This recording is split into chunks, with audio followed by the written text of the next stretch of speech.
Mundra bus station પાસે traffic jam સર્જાયો. ST બસની સાથે નાના મોટા અનેક વાહનો ટ્રાફિકમાં ફસાયા. આ જગ્યાએ અવારનવાર ટ્રાફિકની સમસ્યા સર્જાય છે. એના માટે તંત્ર કોઈ રસ્તો કાઢે તેવું લોકોમાં ચર્ચાઈ રહ્યું હતું. શિરાજ મલેક, ન્યૂઝ 11 ગુજરાત, મુન્દ્રા, કચ્છ.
सुरेश, रमेश जी सर।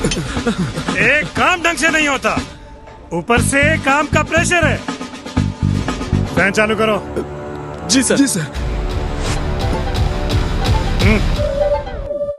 अरे फैन फास्ट करो। जी सर। जी जी सर। जी सर। इस गर्मी का कोई सोल्यूशन कर, नहीं तो आज अपना लास्ट डे फाइनल है। सर ठंडा।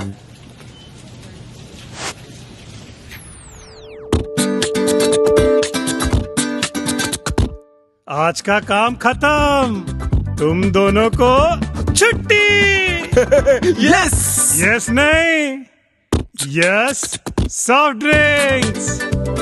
रियल फ्रेशनेस का अनुभव, यश सॉफ्ट ड्रिंक्स।